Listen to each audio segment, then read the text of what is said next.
Hi everyone, Out of Psych here. I'm presenting part 3 of The Power of Parting. This will be the final uh, part of this 3-part video series. Okay, let's get right to it.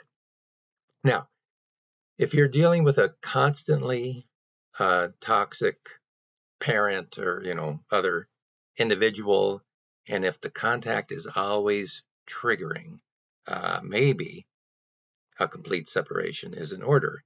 And if you happen to be dealing with an individual with narcissistic personality disorder, NPD, it's unlikely that you will see much positive change in that person because the narcissist projects their flaws onto others. They're not good about seeing their flaws.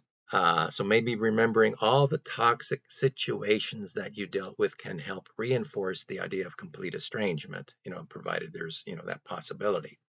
One of the things you might have to watch out for with abusers is that they can often intermittently give you positive strokes and love bombs, which can make it that much more difficult to sever or reduce ties. And what I'm talking about here is trauma bonding. You think of Stockholm syndrome. You can look that up. There's a lot of information about that.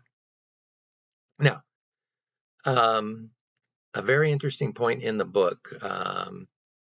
The author references Karen Wyatt, a physician who specializes in end-of-life care. And so people die the way they lived. I have observed that people who have held on to bitterness and disappointment during life tend to be unhappy during the dying process as well. Since they had never learned to be at peace with the circumstances of life, when death is near, they remain angry and inconsolable. All the more reason to work out these issues, right? Okay, what a sad way to go. Anyway, now I didn't agree with the author on a couple of points, but again, it's kind of a wide open area. The points that come to mind were, basically on forgiveness and understanding. But again, individuals deal with issues in their own way. I just don't buy what the author calls the myth of forgiveness. And I guess it would be important to define what forgiveness is. But in my mind, as I've looked into forgiveness, forgiveness is not about blaming the victim. It is not about giving the abuser a pass, but it is about making yourself better so you are not so angry and not frequently ruminating about the past. And maybe forgiveness is not the right word. Maybe the word, should just be therapy. I'm not sure.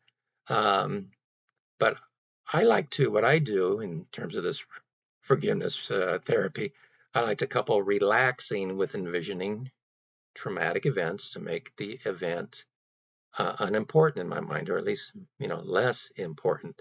For example, seeing the event shrinking and losing intensity as I'm relaxing. Pretty hard to feel all pissed off or upset when you're in a relaxed state.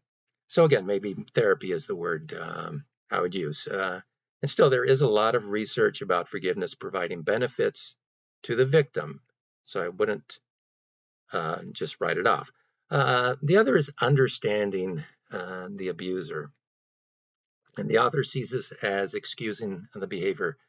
And, well, I see it as understanding the behavior, which I think helps. I just remember trying to understand students who were acting out. And when I found out about the students' life circumstances and sometimes how awful they were, or maybe, meeting their parents, and that was kind of an enlightening meeting. It just seemed to make it easier for me and the teacher to deal with the child. And the same was true when I was working in a psychiatric hospital. Understanding the client seemed to make it easier to tolerate any verbal abuse that was directed my way. And there was a lot of at times there was a lot of verbal abuse that was directed my way.